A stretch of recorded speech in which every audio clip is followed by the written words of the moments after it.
Good afternoon, Kingfisher Lake First Nation. My name is Don Parkinson, and I'm a senior consultation specialist with Atkins Realis.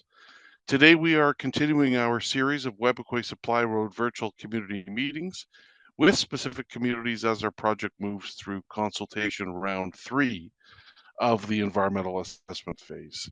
Today, we will be doing a review of where we are in the project to date and provide samples of the preliminary results of some of the topics studied or valued components.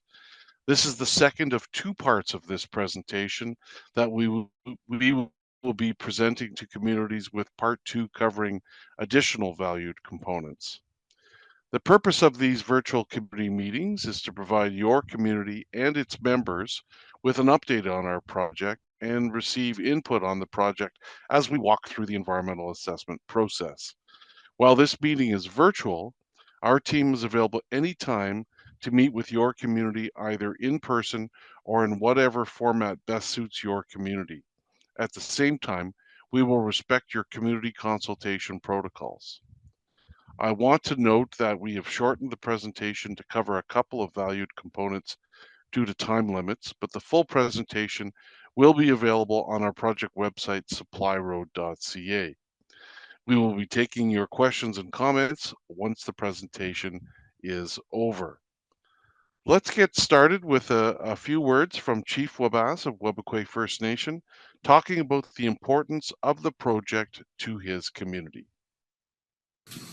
Um, Webequie has a vision, for their community, and uh, and we're looking for ways to how to prosper our community, and also to find or address some of the challenges that we have in our community.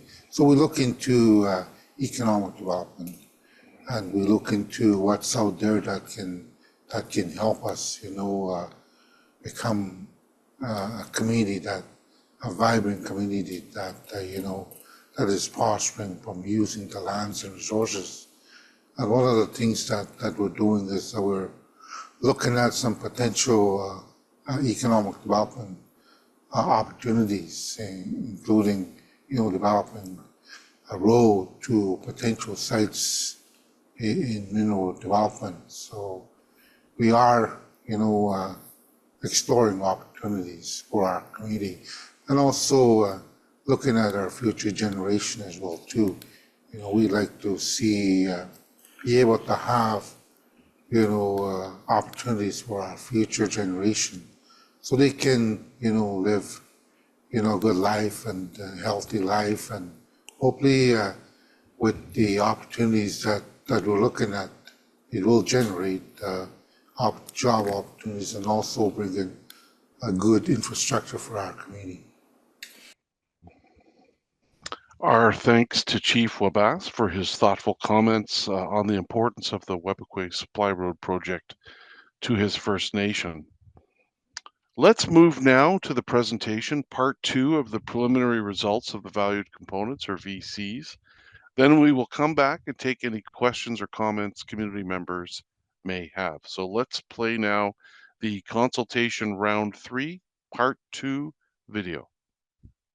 Welcome to round 3 of the WSR environmental assessment phase. Recently, we covered part 1 of the presentation, which talked about what is being looked at in the provincial environmental and federal impact assessments, how the effects assessment is being completed, and the preliminary effects assessment results for select valued components, which are basically the different things we have studied as part of the environmental assessment and impact assessment.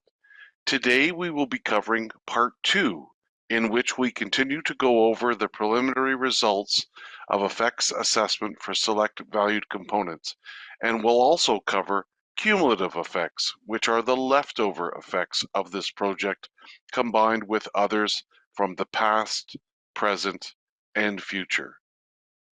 Webequie First Nation is about 200 to 250 kilometers from the Hudson Bay and James Bay coasts and the planned Webequie Supply Road runs south of Webequie and then east to the Ring of Fire area. The purpose of the Webequie Supply Road is to move people and supplies to the Ring of Fire area, create jobs and business opportunities for community members, as well as skills training opportunities for young people. As this is Webequie's project, this would be done in a careful, sensitive way that will preserve and strengthen the community's language and culture.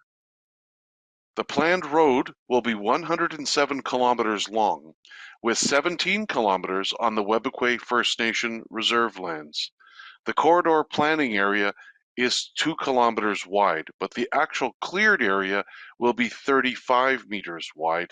Make 3 large water crossings and will include temporary pits and quarries, equipment storage areas, and construction camps.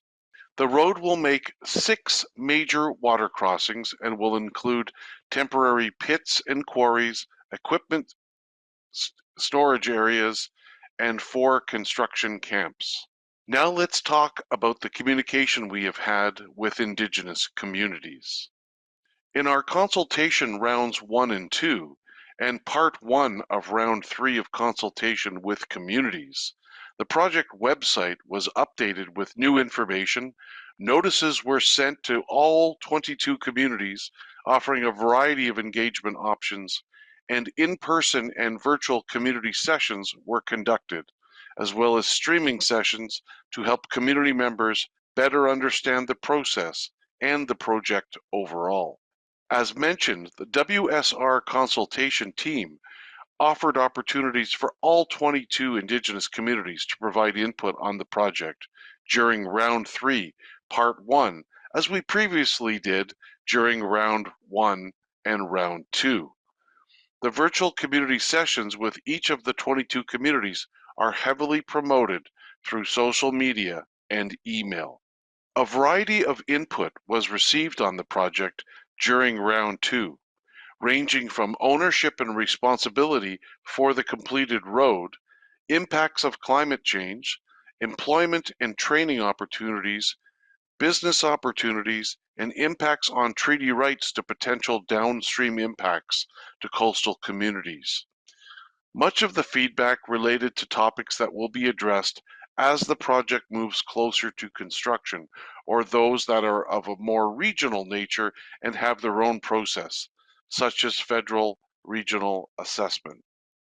Let's move now to the heart of the presentation.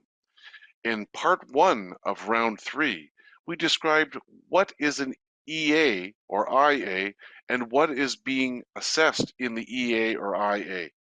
As a refresher, environmental assessments are studies which assess the potential environmental effects, good or bad, of an individual proposal or project. For our purposes, the term environmental assessment or EA refers to the provincial process, while impact assessment or IA refers to the federal process. It includes engagement with rights holders and stakeholders to inform the process.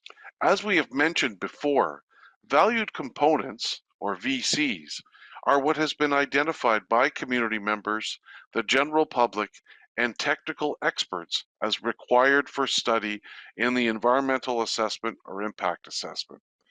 In part 1, we looked at the project's effect on some select valued components. Today, in part 2, we are looking at the project's effect on some other select VCs and other effects such as accidents or spills. Before we go further, let's review some key terms. Valued components, or VCs, are what are to be studied in the EA and IA. Indicators are the ways to measure potential effects for VCs. Temporal boundaries is the timeline for assessment, and spatial boundaries are the geographic areas for assessment. Now we are going to talk about about how the effects assessment is done. Engagement and consultation, as well as Indigenous knowledge, land, and resource use, feeds into the effects assessment steps, including identifying what will be studied, defining boundaries, identifying possible effects and which are left over after mitigation, then looking at all the effects together, then identifying follow-up and monitoring and overall advantages and disadvantages of the project. We have received a lot of IKLRU information so far, including the purpose of traditional ceremonies, reliance on country foods, and climate change impacts. Existing or baseline conditions for each of the VCs are described through background research, engagement and consultation, and field studies. For each VC, we look at potential effects and pathways, how it happens, the route followed. For example, grading or reshaping the land as part of the project usually hardens the ground, making it harder for rain to get into the soil and lowering groundwater levels. Mitigation can be done in different ways. Elimination of effects, reduction and control of effects and offsets, where improvements can be made elsewhere to improve fish habitat, for example. When we describe the net or leftover effects, we talk about the direction of the changes, positive or negative, the amount of change, the area impacted by the effect, when the effect will occur, how long the effect will be, how often it will occur, the social or cultural effect, whether the effect will be permanent, and how likely the effect is to occur. We determine how significant net or leftover effects using a number of methods, such as scientific experts working with community members, assessing risk ranking, or weighing effects, as well as the professional judgment of experts using their knowledge and experience. Let's move now to talk about preliminary results of effects assessment for select valued components. While we will focus on vegetation, which includes peatlands, wildlife, Aboriginal and treaty rights and interests for this presentation, due to limited time, the full version of this presentation that is available on the website will include preliminary results for social and economic, cultural heritage and archaeology, and human health and country foods. Possible impacts on vegetation could include changes in the variety or number of vegetation species through removal of some vegetation species that are rare or are important to community members and introduction of other species not from the area. We plan to mark and protect sensitive areas, including rare vegetation communities, as well as use lower impact vegetation clearing equipment. No herbicides or chemicals will be used to remove vegetation will be used. Also, specific management plans for soils, vegetation, erosion and sediment control, fuel storage and handling, spills prevention, construction waste, and site restoration and monitoring will be put in place to mitigate, meaning reduce or eliminate, potential project impacts.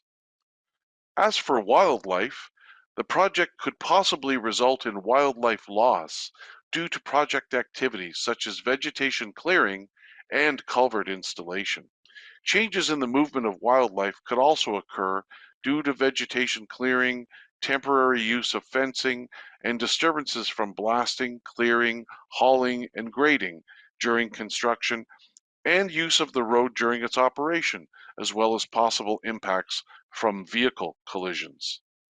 To mitigate or control possible impacts, our team will identify key wildlife habitat, avoid areas frequently used, time construction activities to limit impacts, help restore habitat and population of species at risk, put wildlife and vegetation management plans into action, and restore temporarily disturbed areas immediately after construction. In terms of the social environment, the project could possibly result in population changes, meaning actual numbers of people and mix of people, increased demand for housing and community services, increased load on community infrastructure, and possible changes to well-being. Positive effects could include fewer people leaving the community due to more economic opportunities available in community and improvements in the overall education and skill level of community members. To limit possible impacts on the social environment, cultural awareness training will be conducted for outside workers. Temporary construction camps will be used, training programs will be provided, improvements to healthcare facilities and services will be made, the number of outside workers will be limited, and air transportation will be used to limit impacts on community infrastructure. In terms of potential impacts on community members and the ability to exercise Aboriginal and treaty rights, the project could potentially impact access to lands and resources for traditional activities, change plants and animals, change harvesting areas, as well as impact the quality and type, as well as availability of culturally important areas. To limit the impacts on community members and the exercise of their Aboriginal and treaty rights, we plan to continue to consult with community members to identify how to minimize or avoid impacts, avoid key traditional use areas, restore disturbed areas as quickly as possible, and use Indigenous knowledge, land and resources use information in not only the EA and IA, but also project development, planning, and design. Cumulative effects are the net effects of the project, combined with the net effects of other past, present, and future projects. It recognizes that the project does not sit alone in terms of impacts. There are a number of past, present, and future physical activities or projects in the general project region that are being considered in the cumulative effects assessment. Fish and fish habitat. The leftover effects of the proposed project on fish and fish habitat are expected to be low in magnitude with the implementation of mitigation measures to reduce or eliminate impacts. When it comes to Aboriginal and treaty rights and interests, potential cumulative effects of the proposed WSR and other activities or projects that could overlap with the WSR are anticipated to have predictable and mitigatable effects on local Indigenous communities. Traditional land and resource use patterns may be changed due to increased access. Changes to community life and traditional lifestyles or cultural continuity are not expected to change that much with the all-season road, given the implementation of mitigation measures. In terms of other possible effects, these could be what are called accidents or malfunctions, and could include accidental spills of hazardous materials such as gasoline, diesel, propane, hydraulic fluids, lubricating oils and greases, and explosives, fires and explosions, damage or failure of road and or structure crossings of water bodies, vehicle or equipment accidents, accidental collisions involving vehicles associated with the project and vehicles moving through or around construction sites, or accidental death of animals due to inappropriate machinery or equipment operation. Accidental movements into environmentally sensitive habitat and sites such as watercourses or areas of cultural importance. Possible environmental effects of the project could include extreme weather events, wildfires, and changing climate. We designed the project to consider things like environmental risks and the changing climate. We also follow all design requirements for provincial highway projects. Our project emergency response plans take things like extreme weather events and wildfires into consideration. The project's EA or IA is required to include a description of the extent to which the effects of the project hinder or contribute to the Government of Canada's ability to meet its environmental obligations and its commitments in respect to climate change. The goals and objectives of the proposed Webequie Supply Road are as follows: to facilitate the movement of materials, supplies, and people from the Webequie Airport to the area of existing mineral exploration activities and proposed mine developments in the McFalls Lake area, to provide employment and other economic development opportunities to Webequie First Nation community members and businesses that reside in or around the community's reserve and traditional territory while preserving their language and culture, and to provide experience and training opportunities for youth to help encourage pursuit of additional skills through post-secondary education. As of now, the plan is to finalize the environmental assessment in 2026. You can contact us in many ways. Miigwech, and see you soon. Okay, welcome back, everyone. And let's now open the floor to see if we have any questions from community members, and it does not look like we do. So with that wraps up today's virtual community meeting. Miigwech to everyone for joining us. We hope it was helpful, and please urge you to reach out and contact our project team with any questions or comments that you may have. Project website again is supplyroad.ca. Join us again soon for more project information. Miigwech, and see you soon.